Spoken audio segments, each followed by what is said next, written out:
It was 4:39 a.m. when the back door of Leclerc, one of the city's most prestigious restaurants, let out a soft metallic groan. The wind outside was sharp, slicing through alleyways like glass, but the woman who stepped inside didn't flinch. She never did. Her name was Leela, but almost no one called her that. In this place, she was hey girl, or nothing at all. Her sneakers were worn. Her apron was faded and stained from 100 silent shifts. She tied her hair back with the same frayed ribbon she used every day. A soft green one, the only piece of color she wore. She didn't need a clock to tell her she was early. She always was, long before the chefs arrived. Long before the lights in the dining room flickered on and the silver cutlery gleamed. Oh, she was there, washing, chopping, scrubbing. Leclerc was luxury. It was stories on a plate. It was where the elite came to sip vintage wine and taste dishes that cost more than some people's weekly paychecks. Everything inside sparkled. Glass, metal, white linens. Precision was everything. But back here, in the kitchen, back here, it was war. And Lila, she was the soldier no one ever saw. She moved in silence. Bleach and steel were her perfume, a scouring pad her closest companion. She cleaned up the blood of fish, freshly filleted, scraped hardened batter from trays, stacked pans taller than herself. When the others left at night, she stayed behind alone. Most didn't know much about her. Some assumed she couldn't cook. Others didn't care. But Lila had secrets.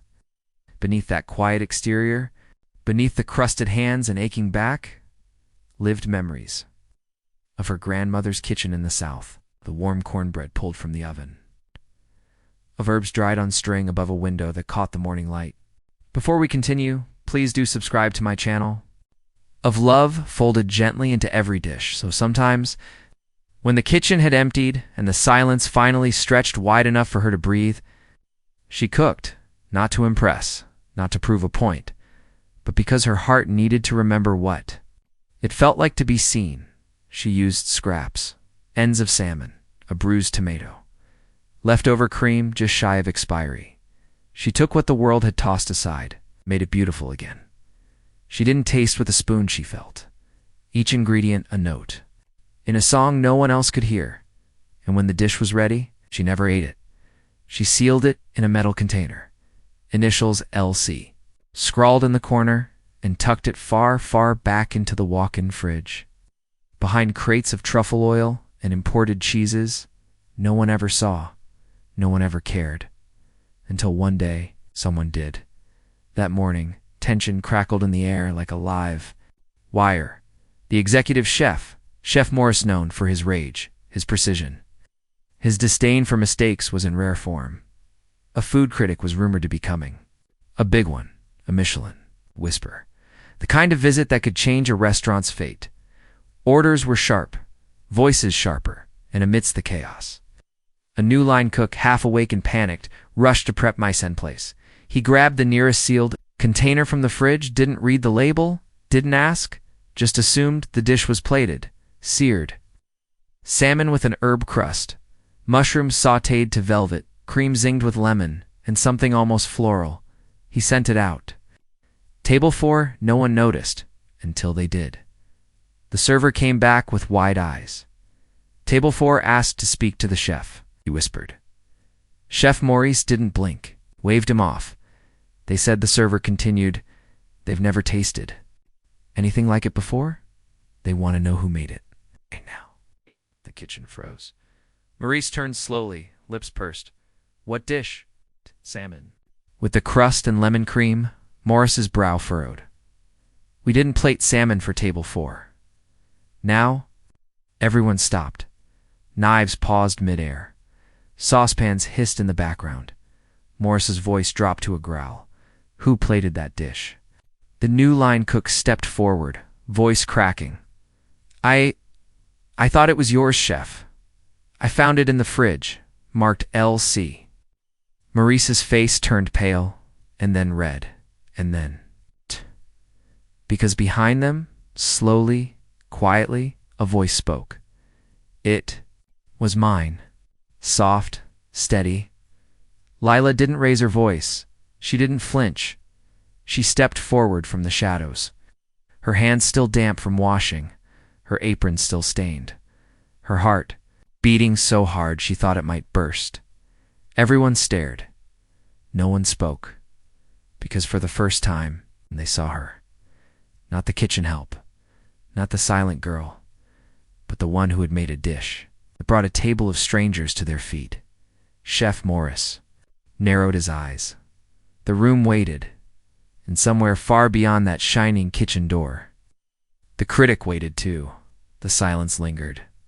Like the scent of rosemary and lemon cream still floating in the air, the entire kitchen stood motionless, pans half cleaned, orders forgotten, voices stuck in throats. And there she was, Lila, still in the same frayed ribbon, still standing with her fingers curled, damp and raw, but no longer invisible. Chef Morris stared at her, eyes calculating, cold, as if he were staring not at a person, but a problem.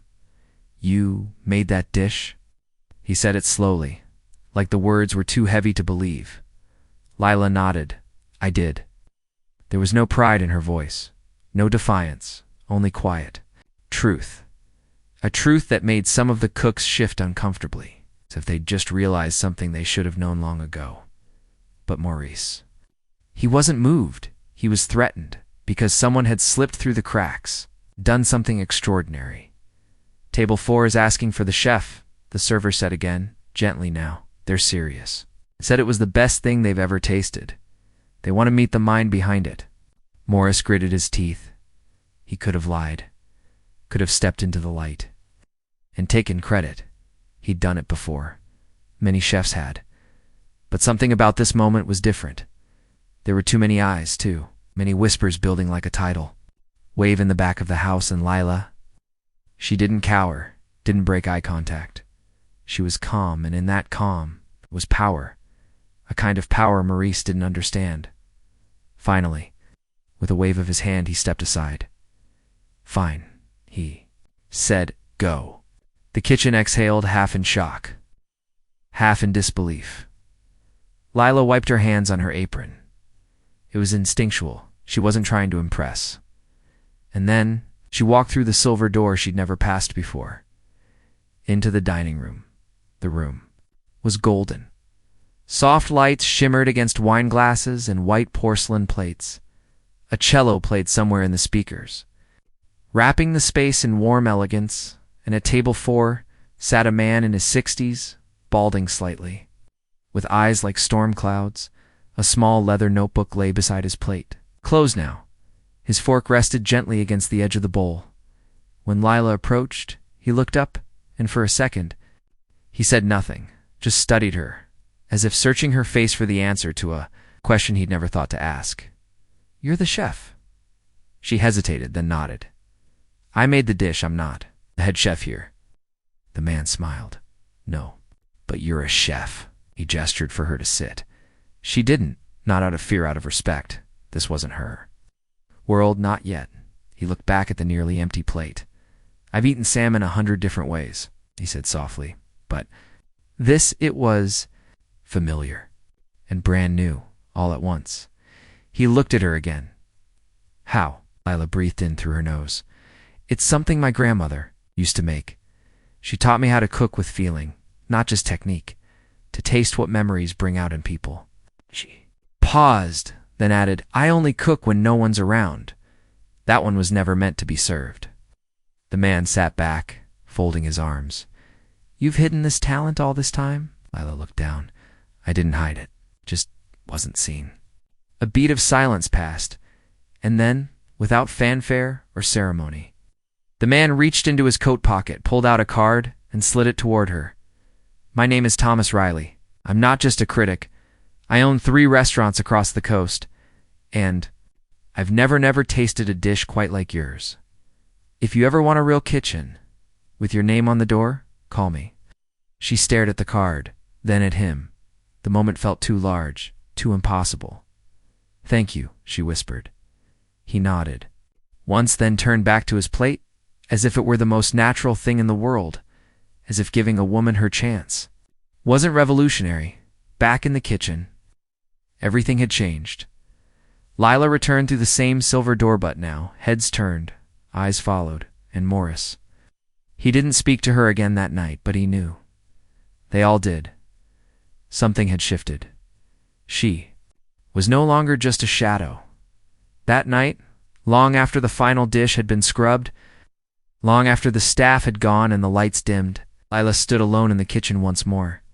She pulled out a new salmon fillet, this one fresh, not discarded. She moved slowly, not because she was tired, but because now she had time.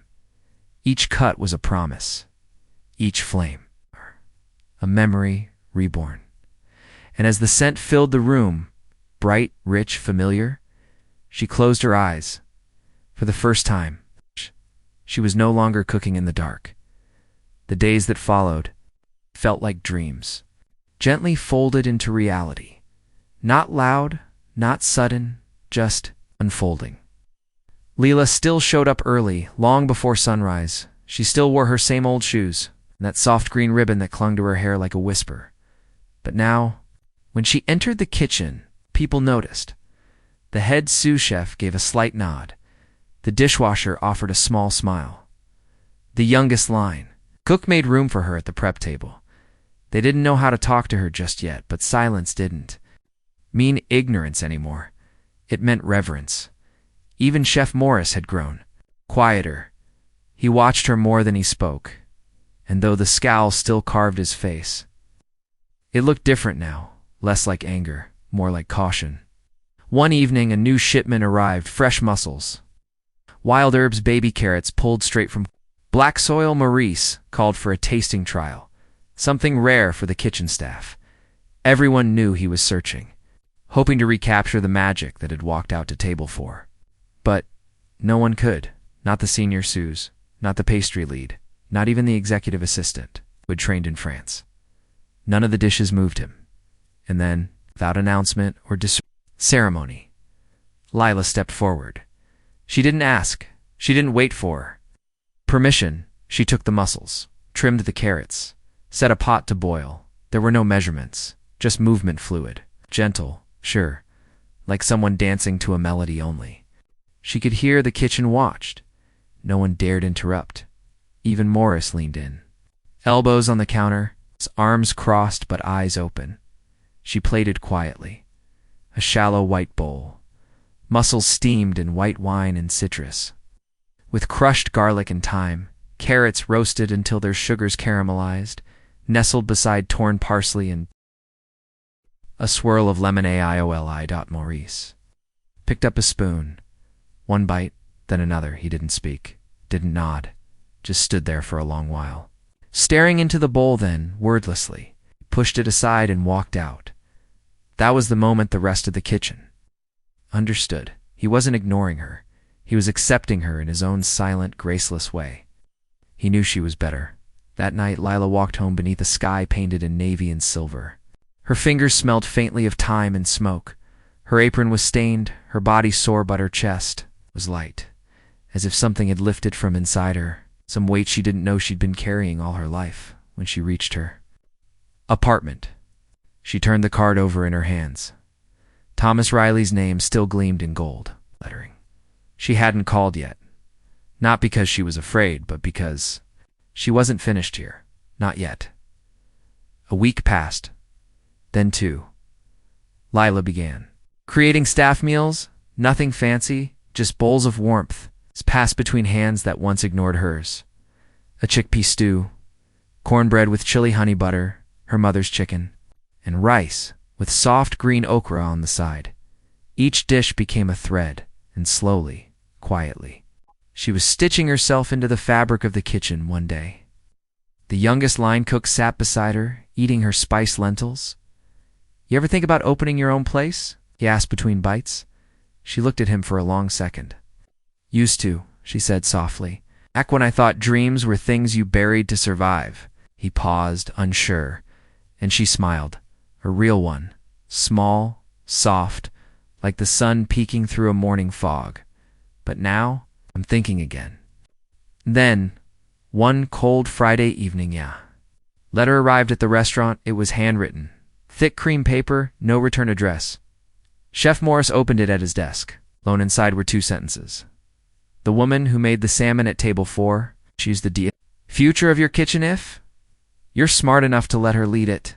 Signed, T. Riley Morris stared at it for a long time. He didn't tell anyone, but the next morning, called Lila into the office. He didn't look up when she entered, just shuffled a few papers, cleared his throat and said, "We're revamping the lunch menu. I want you to create 2 dishes. Use what you want. Make them. Yours." That was all. No praise, no explanation, but for Lila, it was more than enough. She worked like the wind, not rushed, just unstoppable. 2 dishes.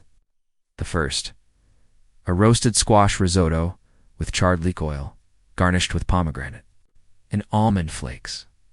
A play of creaminess and crunch, earth and brightness. The second, blackened catfish with pickled red cabbage and cornbread. Crisped, it was bold, proud, unapologetically Southern, and undeniably hers. When they went live, the feedback was immediate. Table 3 asked for seconds. Table 9 left a note on a napkin that read, "Whoever cooked this, thank you." And just like that, for the first time in LeClaire's history, 2 dishes. On the menu bore the initials LC that night, when the kitchen lights dimmed and the last plate was stacked. Lila sat at the edge of the prep table, sipping tea. No rush, no hiding, and around her, laughter reel. Open laughter from a staff that finally understood greatness doesn't always shout. Sometimes it whispers and waits for someone to listen. Outside, the city buzzed with its usual rhythm taxes, humming, neon signs flickering, the distant hum of trains cutting through tunnels. But inside the kitchen at LeClaire, something felt different now, warmer, softer, not just because of the food, but because of her. Lila had become something of a quiet legend. Servers whispered about her dishes with reverence. Regulars asked for whatever she was making today.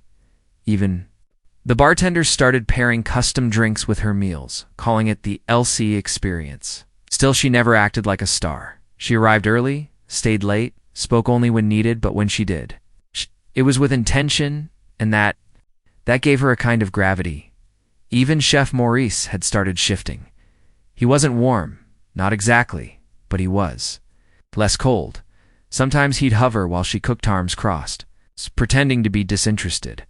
Other times he'd leave a note next to her mise in place with 3 words: "Well balanced." Nice touch. In his world, that was poetry. Then came the phone call. It was a Thursday afternoon. Light streamed through the back window, casting soft shadows over the stainless steel. Lila was mincing garlic, her mind quiet, her breath even. The kitchen phone rang once, twice. No one picked up. Everyone was busy on the 3rd ring. She wiped her hands and answered. "LeClaire Kitchen," she said. A pause, then a familiar voice, warm, rich, deliberate. "Miss Carter?" She froze. "Yes. Speaking." "It's Thomas." "Riley, I hope you haven't forgotten me." She smiled. "No, sir, haven't." He chuckled softly.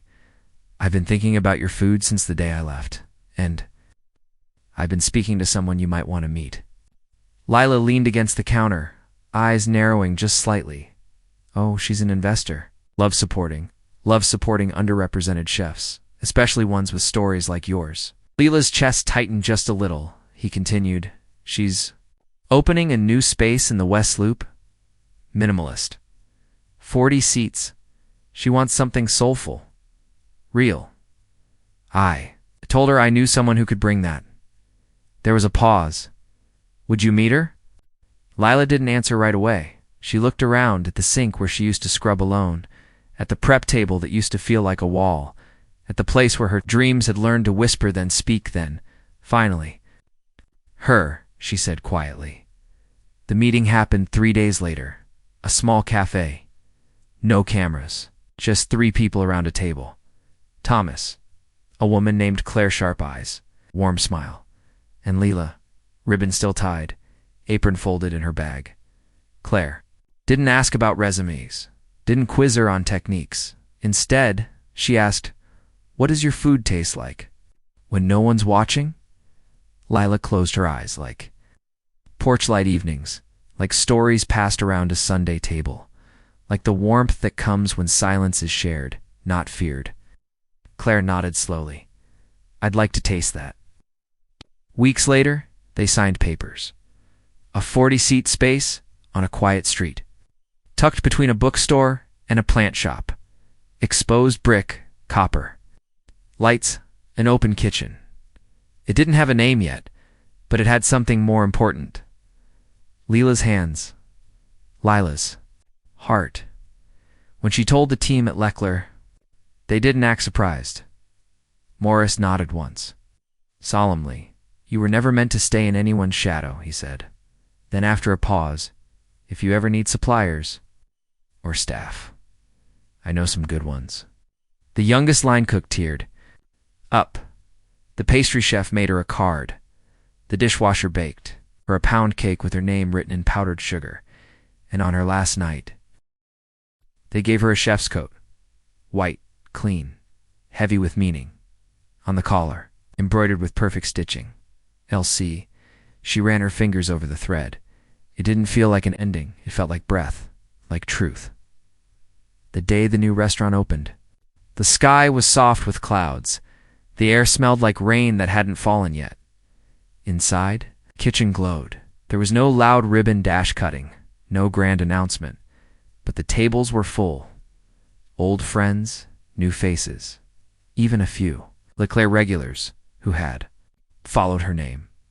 The first dish she served was the same one that changed everything. Seared salmon, lemon cream, garlic butter, mushrooms, mashed potatoes, kissed with lemon zest. Every plate came back clean. That night, after the last guest had left, after the lights had dimmed and the floor had been swept, Lila stood at the stove, just breathing. She wasn't tired. She was filled, not with noise, but with peace. Outside, the rain had finally started to fall soft, like forgiveness, and inside her, a dream that had once been hidden was now home. She didn't lock the doors right away. Instead, Lila poured herself a cup of chamomile tea, wrapping her hands around the warmth. She walked slowly to the front windows of the restaurant, the city lights gently reflecting off the glass. Outside, the world continued, cars slipping past, umbrellas bobbing like slow-moving clouds. But inside, it was still.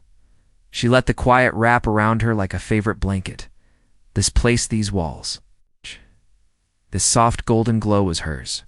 Now not just the building, not just the food, but the feeling it gave, the story it told. And that story was her. Each night after service, she stayed behind, alone. Not lonely. She would prep a small bowl for herself, usually something simple. Butter, beans, and broth.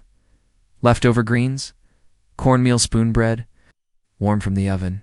She ate standing at the counter. Sometimes, other times, she sat near the window, steam rising from her dish as her thoughts wandered freely. Sometimes she thought about her grandmother, her voice, her soft humming as she stirred pots without recipes, as if the memories themselves guided her hands. Other times, she remembered her first weeks at Leckler, how no one looked at her, how the cold steel felt like rejection, how silence used to sting. Now it healed, the quiet became a friend. It let her remember, feel rest, within 2 months. Word had spread, reviews trickled in, no flashy headlines, just quiet praise from food lovers who knew how to listen between bites, intimate, rooted in story, food that feels like home. Thomas Riley returned on a Tuesday evening. He dined alone. No notebook this time, just slow bites. Eyes half closed, savoring every forkful. When the meal ended, he didn't ask to speak to the chef. Instead, he left behind a single note, handwritten on the back of the menu. You didn't open a restaurant. You opened a door into yourself. Thank you for letting us step in. Lila kept that note, folded it gently, tucked it inside her journal like a pressed. Flower, the restaurant, didn't chase fame, didn't buy ads, didn't beg for stars or influencers, and yet it filled. One couple returned 3 nights in a row, ordering something different each time, smiling more with every visit. A little girl once hugged her after tasting the cornbread. "It tastes like my grandma's hugs," she whispered. Leela nearly cried in the walk-in fridge after that one. Even Chef Morris came. Eventually he sat at the very back. Didn't say a word, but when he left, he paused by the kitchen past there. Eyes met, and for the first time, he smiled. Not a smirk, not a grimace. A real smile, tight-lipped but honest.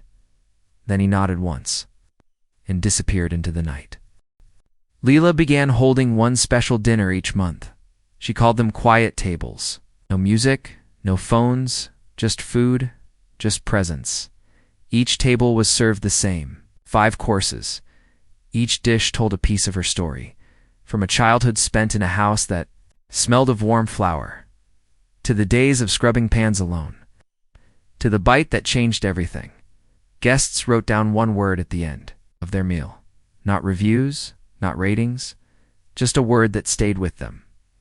They pinned them to a corkboard near the exit. By the end of the 3rd month, it was full. Words like comfort, belonging, memory, hope, peace. Lila read every one. One night, after a particularly emotional service, she sat outside on the back step. The rain had stopped. The pavement still glistened. Her cook Maya came out and handed her a folded piece of paper. "It was left at table 6, she said, her voice soft. Lila opened it. Inside, written in tiny, careful handwriting, "I didn't know I needed to be healed until your food touched the part of me that was still aching. Thank you for reminding me that I am allowed to feel whole." Her hands trembled as she folded it again, not because she was overwhelmed, but because she finally understood. I think this was never just about food. It was about permission to feel, to remember, to belong.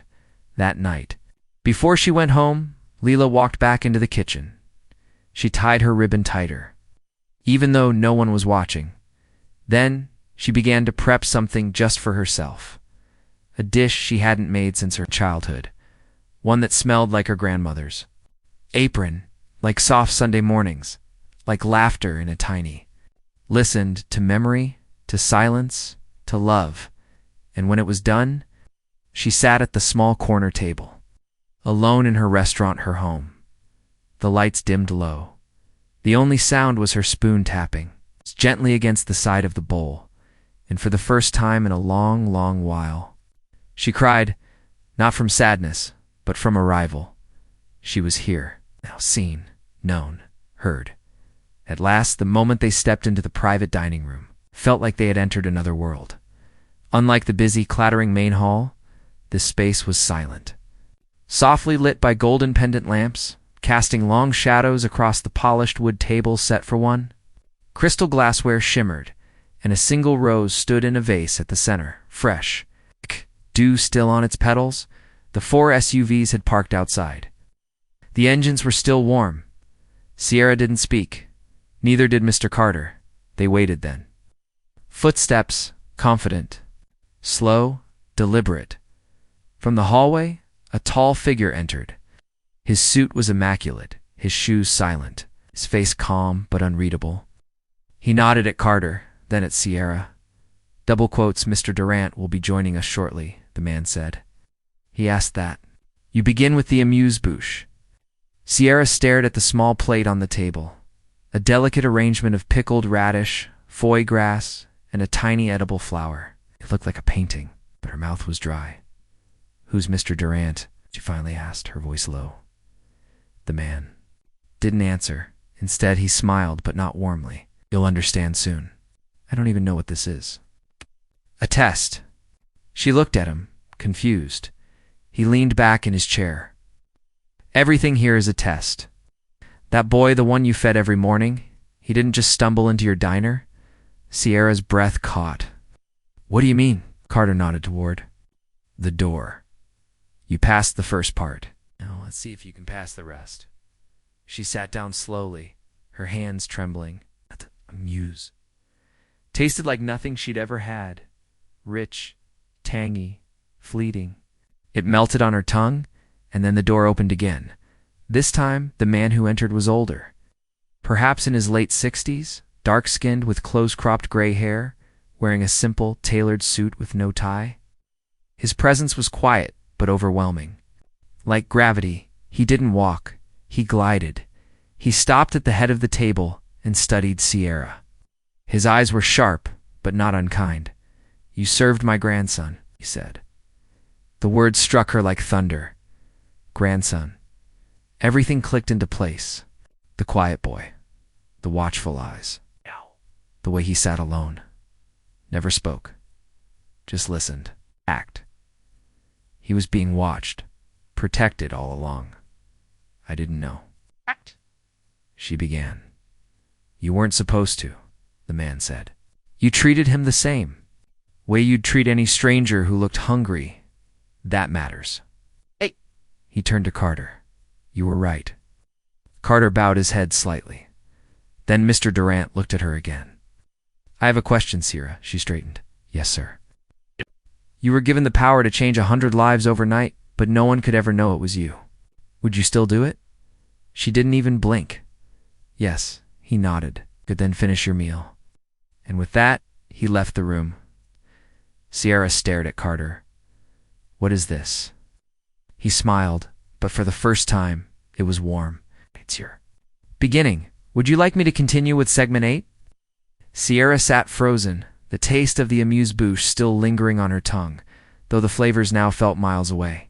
Her heart pounded in her chest, but the rest of the room was utterly still, as if time itself was waiting. Mr. Carter placed a small envelope on the table between them. "This," he said softly, "contains everything you need to know. But I want you to hear it from me first?" Sierra stared at the envelope, hesitant to touch it. "You're not in trouble," he said, sensing her unease. "Quite the opposite," she finally spoke. "That man, Mr. Durant? He's your boss?" Carter nodded once. "But every now and then, he looks for people who break them in the right way." Sierra looked away, confused. "I just gave a kid food.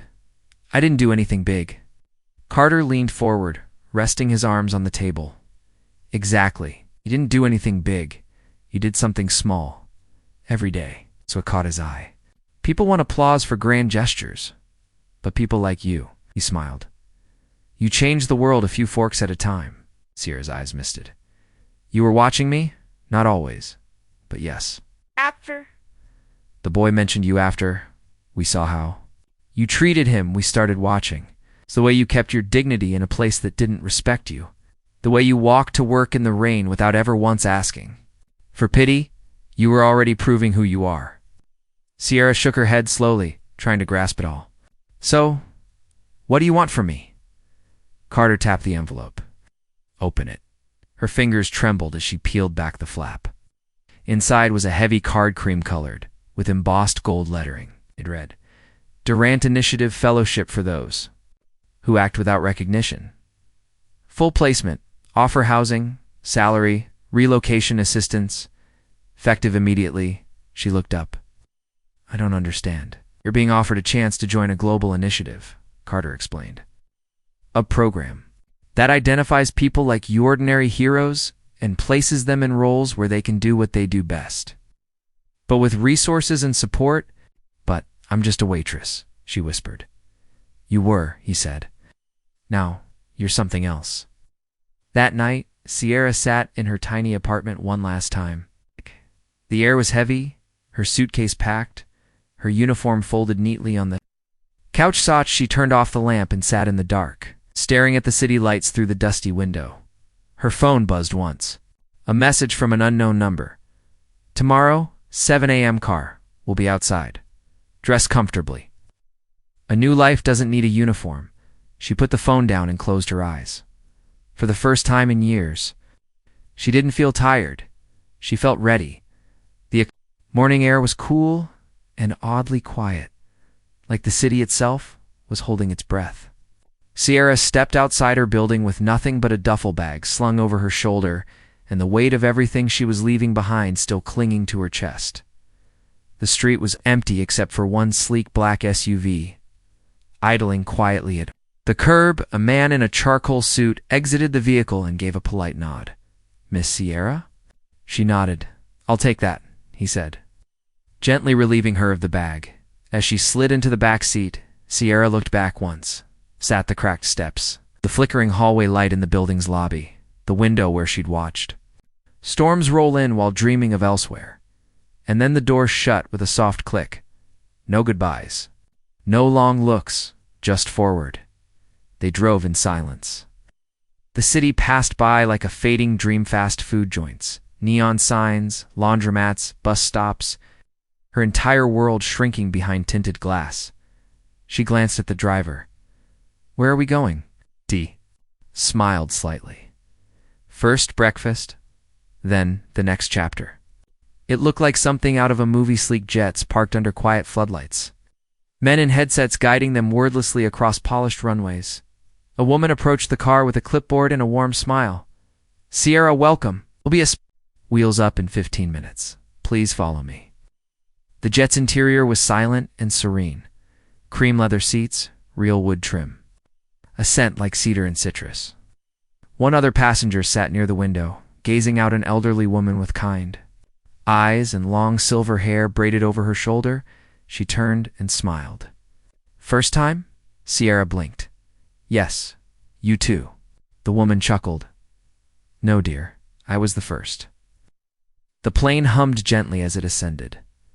Somewhere below, her old life faded beneath clouds. Sierra stared out the window, unsure of where. She was going, but sure of one thing. She wasn't going back. The silver-haired woman leaned over. "They don't tell you much, do they?" "No, just that I'm being relocated, that they saw something in me." "They always do," she said softly. "They find people who move quietly but leave ripples." Sierra looked at her. "Who are you?" "I used to run a library in a village no one could pronounce. Taught little girls to read when it wasn't allowed. They noticed." She smiled faintly. "How I train others. It's all connected." "Where are we going?" "To a place that doesn't exist on maps. But it's real, you'll see." Several hours later, the jet landed on a discreet airstrip nestled in rolling hills and mist-covered forests. There were no signs, no advertisements, just nature and stillness. A group waited near a stone archway, all wearing serene expressions, some young, some old, some dressed in suits, others in worn jeans and boots. All of them had eyes the kind that saw more than they said. As Sierra stepped out, the silver-haired woman placed a hand on her shoulder. "Welcome to the threshold." "What is this place?" Air whispered.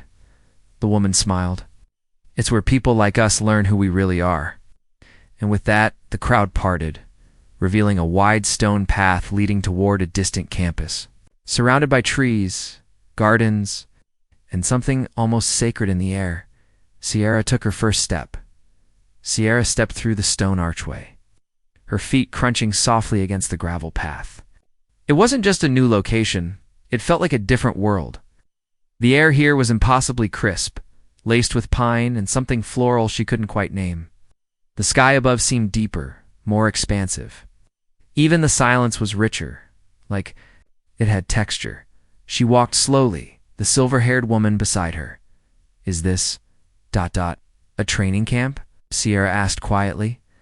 "Not exactly," the woman replied. "It's a proving ground, a sanctuary, a crucible." Ahead, the campus came into view, not the cold, sterile lines of government buildings, but a graceful sprawl of stone cottages, glass studios, and open courtyards ringed by trees. There were no fences, no cameras in sight, yet it felt like the safest place she'd ever been. A tall man approached, broad-shouldered and dark-eyed, with a presence like gravity. "Name's Ezra," he said, extending a hand. "Welcome to the threshold." Sierra shook it. "What... exactly is the threshold?" Ezra glanced at the woman beside her. "Has Lydia not told you?" "I tell what needs telling," Lydia said with a mysterious smile. "The rest, she must learn." Ezra nodded, then turned back to Sierra. "The threshold is a nexus, a place where people like you discovered, tested, awakened are, guided to become what the world forgot it needed." "What's that?" "Truth-bearers, pattern breakers, signal finders. Not all warriors carry. Weapons, Sierra. Some carry stories, instincts, or the courage to ask the question no one dares speak aloud. Ezra led her through the grounds. Other newcomers were arriving, some wide-eyed, others stone-faced.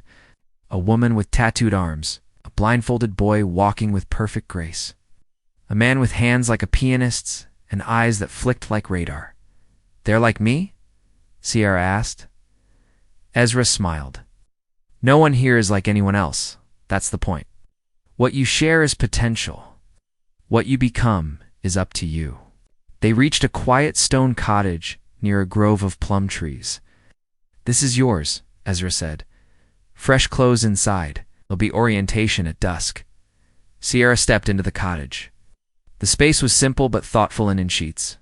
Thick rugs, bookshelves with titles and languages she didn't recognize. On a small table sat a handwritten note. "The truth whispers before it speaks. Listen carefully." There was no signature. Dusk came like a painting. The sun fell behind the hills in amber folds as lanterns lit the walkways with soft gold. Sierra followed others into an open amphitheater nestled in the hillside. At the center stood a circle of elders, men and women from all backgrounds. Bearing the quiet gravity of people who'd seen too much and forgotten very little, one of them stepped forward, a woman with storm-gray eyes and a voice like silk over stone. "You have been chosen," she said, "not for what you are, but for what you may become. You come from pain, from chaos, from silence, from fire. Some of you were invisible. Some of you were feared. Some of you hid your light to survive, but that part of your life is over." The wind stirred the trees as she spoke. "From this day on, you are not what they told you. You are not what they took from you. You are what remains and what rises." A hush followed, and a deep tone sounded something between a gong and a heartbeat. "Training begins at first light," she said. "Rest well. At night." Sierra lay on her bed staring at the wooden ceiling, her mind swirling. She should have felt overwhelmed, terrified, but what pulsed in her chest was something else, not fear, not even hope. Readiness as sleep took her. She dreamed of light breaking through glass, of voices calling through fog, and of the quiet boy's eyes, those endless ancient eyes, watching her from across a field of stars. The path was lined with smooth river stones and ivy-draped lanterns, glowing dimly despite the daylight. Every step Sierra took was oddly quiet, as if the earth here muffled sound out of reverence. Ahead, the campus emerged, a concrete institution, but a collection of structures that looked like they'd been grown, not built. Wood, glass, vines. Water trickled through channels on either side of the walkway, the sound gentle, hypnotic. The silver-haired woman walked beside her. "This place has many names," she said, "but most just call it the threshold." "Threshold to what?" "Purpose," she said simply. They passed a large open courtyard where a group of young people stood in a wide circle. Eyes closed, arms raised, not in dance, not in prayer, just presence. An instructor walked among them, whispering single words: stillness, truth, release. Further in, Sierra saw children painting on a wall, their brushstrokes glowing faintly as if they carried light in their pigments. In another space, a man knelt in front of a fire, pressing his palms toward the flames, not wincing as heat danced across his fingers. Sierra hesitated. "What is this place really?" The woman looked at her, her eyes soft but sharp. "It's the place between who you were and who you're meant to be." They reached a wooden hall with open walls, vines dangling like curtains. Inside, a long table was set with fresh bread, fruit, tea, and bowls of steaming grains. A tall man greeted her. His eyes were dark and warm, and his voice carried both calm and command. "Sierra," he said, "you've traveled far." She nodded. "I don't really know why I'm here." "You do," he said. "You've always known. You just never had space to say it out loud." She looked around at the table, at the people seated with calm, unreadable faces. "What do you want from me?" A pause. "We don't want anything, but you have something, and it's time you knew what." After breakfast, Sierra was shown to a small cabin tucked under a canopy of old trees. It had one bed, a writing desk, a glass pitcher of water that refilled itself slowly, and a journal with her name already etched into the leather. She opened it inside. One sentence: "You are not what the world made you." Her fingers trembled. As she touched the ink, that night she dreamt in languages she didn't know. She understood visions of people across time. A young girl climbing a tower with books hidden in her coat, a nurse refusing to abandon her patients during a flood, a blind sculptor carving a truth no one dared speak aloud, and over all of it a whisper, "You're not alone." Over the following days, Sierra was introduced to her mentors. One taught her the art of presence, how to sit with silence until it spoke. Another taught her to listen, not with her ears, but with her instincts, like tuning into a station most people don't realize exists. She learned how to see people, not their masks, but their motives. How to hear the lie buried beneath someone's practiced smile. How to read the space between words. You're not here to be told who you are, one mentor said, but to remember what you've always been. In one session, they handed her a mirror, not glass, but obsidian.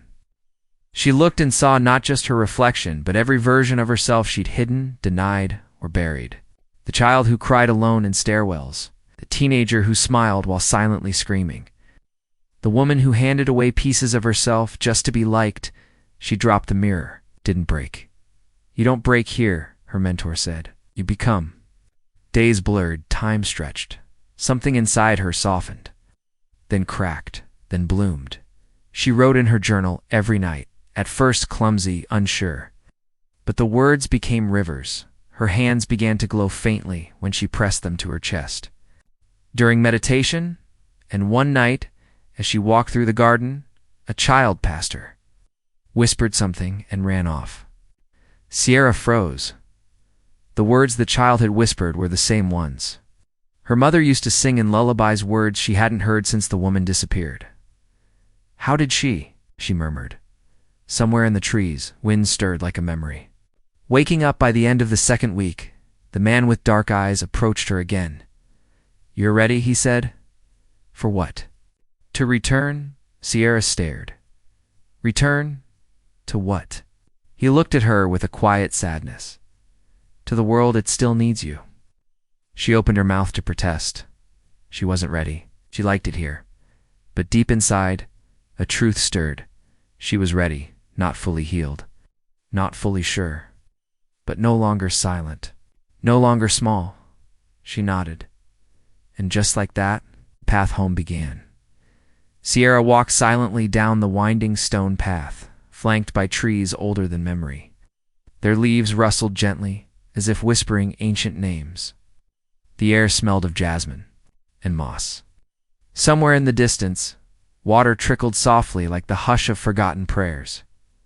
They passed under an arched gate where a small plaque read, "Only those who listen shall hear. Listen shall hear." The woman with the silver braid, who had introduced herself on the plain as Elsie, slowed beside her. "This is the Garden of Echoes," she said. "Your training begins here." "Training for what?" Sierra asked again, her voice barely, louder than the breeze. "To understand the gift you've always had, but never named." They entered a circular grove where 7 paths branched out from the center. At the heart of it stood an ancient tree with bark like obsidian and leaves that shimmered faintly as though catching moonlight even in daylight. Around it sat several others, quiet, serene, each lost in their own kind of stillness. A boy in his teens traced patterns in the dirt with his finger. A woman sat cross-legged with her eyes closed, not breathing but not dead. A man stood facing the tree, tears streaking silently down his cheeks. Everyone here heard something.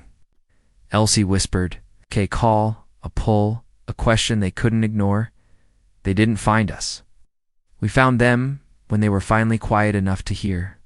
Sierra swallowed, unsure what she was supposed to feel. "And what if I hear nothing?" Elsie smiled gently. "You will, but not with your ears." The next few days unfolded like a dream wrapped in ritual. She wasn't given a schedule, just invitations. A bell would ring, and she'd follow. To the greenhouse, where a woman taught them to name scents by emotion. To the echo chamber, where they sat in perfect silence for hours, letting the quiet rearrange their thoughts. To the lake, where they were told to walk barefoot into the water and listen not for fish or ripples, but for memories. Some heard nothing. Sierra heard whispers at night. She dreamed of the boy from the diner, the quiet one who never spoke, whose eyes hid galaxies, and the whispers got louder. One evening Elsie approached her, holding a small folded note. "You're being summoned," she said. "By who?" Elsie only nodded toward the path that led beyond the garden into the hills. Sierra followed the trail until the trees thinned and the stars began to blink above. There, in a clearing surrounded by stone lanterns, stood a man dressed in dark robes with threads of gold woven into the sleeves. He had no name, only a title: the Listener. "You've been carrying echoes," he said without looking at her, "but they are not yours." Sierra froze. The boy, the mother, the man who came in with the envelope, the cook in the back room who hummed opera at midnight. All of them left something in you. How do you know about them? He looked at her, his gaze impossibly deep. Because you were chosen because of them. You carry pain like a prayer, quiet, sacred, and never asking for anything in return. That makes you dangerous to the wrong kind of people and irreplaceable to the right ones. Sierra said nothing, but her throat tightened. The Listener stepped forward and placed a single finger on her forehead. In that moment, her mind exploded. With images, not visions, memories, but not hers. A child digging for roots in a war-torn field. A nurse holding a dying soldier's hand as he whispered his mother's name. Scientists screaming into silence after a discovery was buried by greed. A waitress handing a quiet boy a warm plate while knowing she wouldn't eat that night. Each echo etched into her, each a soul asking not. To be forgotten, when she came to, she was lying beside the ancient tree in the garden. Elsie was there, humming something soft and wordless. Sierra sat up slowly, her breath shaky. "You heard them, didn't you?" Elsie asked. Sierra nodded. "They'll come louder now," Elsie said, brushing her hair gently. "You've been..." Opened. Sierra looked down at her hands. They trembled not with fear, but with something new. Power, purpose, and a promise she didn't remember making, but knew she'd keep. Sierra followed the winding stone path into the threshold compound, her steps echoing faintly in the quiet dawn. Birds called softly from the trees, and the scent of pine and early dew hung in the air. The path opened into a sprawling courtyard framed by ivy-draped buildings.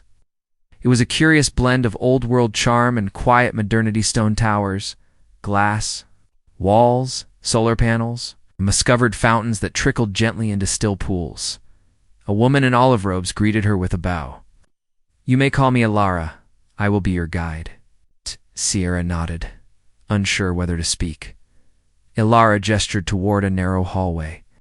"Your room is this way. You'll have time to rest and then orientation. Do not be alarmed if you feel disoriented.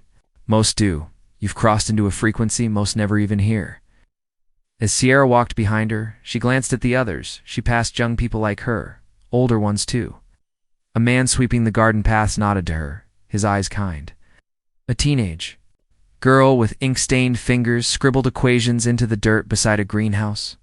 An elderly man meditated under a tree, crow perched calmly on his shoulder. This place breathed mystery. Her room was small but perfect: white sheets, soft golden light, a desk with a single folded paper on top. She opened it. "You are not here to become someone else. You are here to remember who you were before the world forgot." She ran her fingers over the words. That night, the others gathered in a circle beneath the open sky. A fire burned at the center, crackling gently. Elara stood. Before them, some of you were plucked from war zones, others from boardrooms, some from silence, some from chaos, but all of you were chosen because you chose to. A murmur stirred. You did not ask for attention. You asked for impact. You did not cry for the spotlight. You reached for a match in the dark. Her voice softened. And someone noticed. Silence fell, deeper than the night. You're not here to become agents of rebellion. You're here to become instruments of change, quietly, deeply, permanently. She turned to Sierra. "Ilara," Sierra whispered. "What is this place really?" Ilara studied her. "It is a school, yes, a sanctuary, a forge.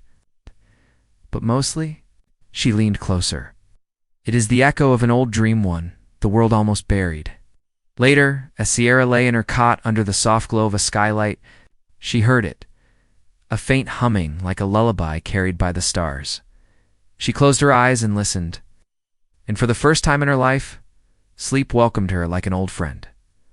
When Sierra awoke, the skylight above her glowed a faint lavender dawn. Once again, but gentler somehow. Like the world had exhaled overnight, her thoughts floated in a hazy stillness, as if the night's dreams had left a residue she couldn't yet understand. But one thing was clear. She wasn't the same girl who had boarded the train. She pulled on the robe left at the foot of her bed soft. Earthy and Warman stepped into the hallway where Ilara was already waiting. No words were spoken, just a nod. And then the quiet rhythm of their steps echoing down the corridor, they entered a circular chamber with vaulted ceilings and no windows. In the center stood a pedestal with a single book, massive, bound in dark ancient leather, and sealed. With a braided silver clasp, Ilara turned to her. "This is the Book of Names. Everyone who has passed through Threshold is here. Not just names as the world knows them, but true names." Sierra frowned. "What's a true name?" Ilara ran her fingers along the book's spine. "The name, spoken before birth. The one that shapes your gravity. The name the world tried to silence with noise." She unfastened the clasp, and the book opened by itself, pages fluttering as though stirred by wind. Then it stopped. A blank page.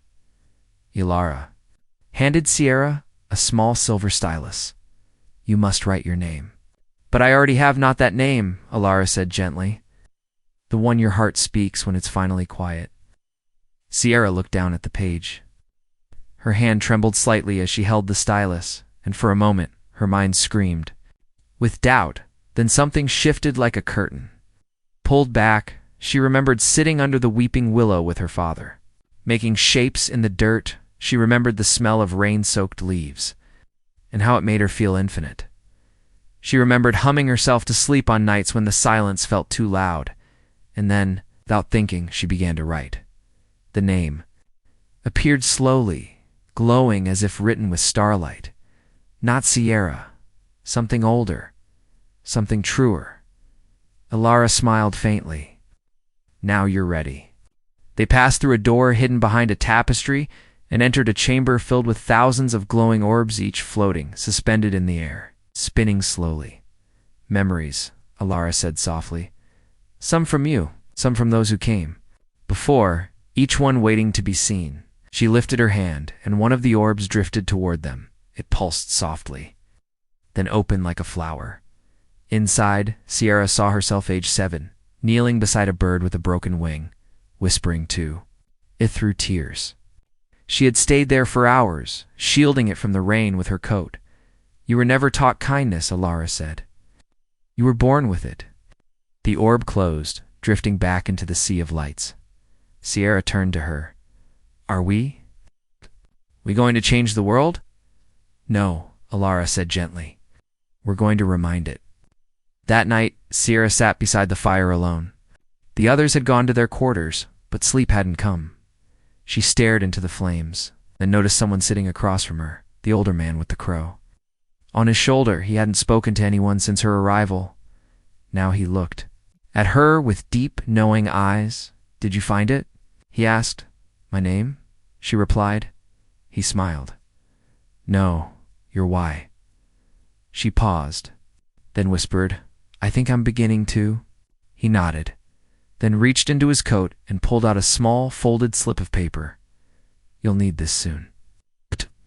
Don't open it until you're asked." She took it carefully, noticing the symbol sealed into the wax. A feather over water. "What is it?" she asked. But the man and the crow had vanished. The wind stirred the trees outside, far beyond the walls of Threshold. The world stirred too. stirred too, and somewhere in a dark room filled with flickering monitors, a man in a gray suit leaned forward. "They found another one," he said quietly. The other figure in the room remained silent. "The girl, she's awakening, and we must accelerate." "The plan came," the reply. The screen pulsed softly, Sierra's image frozen mid-step. "They won't see her coming." The man in gray whispered, and in the quiet, the crow perched on the edge of the window and watched the dining hall of. The threshold compound was aglow with warm candlelight. Long wooden tables were set, not with ceremony, but with comfort loaves of honey bread, stews that steamed with spices, bowls of berries, and pitchers of tea that smelled like earth and lemon.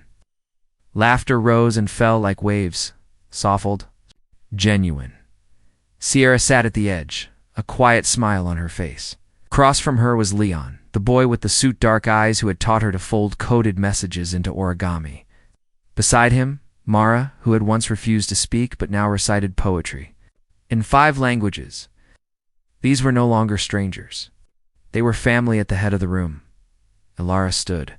Her robe shimmered slightly, like moonlight on water. "Tonight," she said, "is not a graduation. It is a remembering." The room fell into a respectful silence. "You came here as broken compasses, each pointing in different directions, but all of you felt a pull, a knowing that there was more, not more for you, but more because of you." Her gaze moved across the room, settling on Sierra for a heartbeat longer. "You are not soldiers, you are seeds. And tomorrow, each of you will be planted somewhere unexpected, somewhere quiet, somewhere forgotten. You will grow in silence. One day when someone least expects it too will bloom." A soft hum of emotion stirred in Sierra's chest. That night, Sierra returned to her room. The sky outside pulsed with stars, too bright, too many, too alive to belong to ordinary nights. On her pillow sat a single envelope. Inside, a note. "Sierra, your placement is ready. You will go where rivers divide cities, where fire once consumed. History, they have forgotten how to listen. You'll remind them. Departure dawn. Ilara will walk you to the gate." She didn't sleep. Instead, she wandered to the edge of the garden, where the sky kissed the ground and sat by the reflecting pool. Ilara found her there. Just as the first sliver of sun cracked the horizon. "You're afraid," Ilara said softly. Sierra nodded. "I thought this was the end. I thought the threshold was the point." "It was never the point," Ilara whispered. "It was the beginning." Sierra looked down at her reflection. She no longer recognized the girl in the mirror, not because she looked different, but because she was different. "I don't know if I'm ready," she said. "You are," Ilara answered. They walked together to the iron gate, vines twisting up its sides like veins. Sierra's bag was light. Her heart was not. As the gate creaked open, the world beyond felt unfamiliar. Cars moved. Buildings loomed. People bustled unaware. Ilara placed a gentle hand on her shoulder. "You will see injustice, and not shout but act. You will see pain, and not pity, but mend. You will fail, and you will rise. Again and again. That's the cost of carrying the match." Sierra swallowed, her voice soft. "And what if I forget? What if I lose the thread?" Ilara smiled, something ancient in her eyes. "Then close your eyes. And listen." She leaned forward, whispering. "World leaves breadcrumbs for those who walk with purpose." Sierra stepped through. The gate closed behind her. The threshold was gone.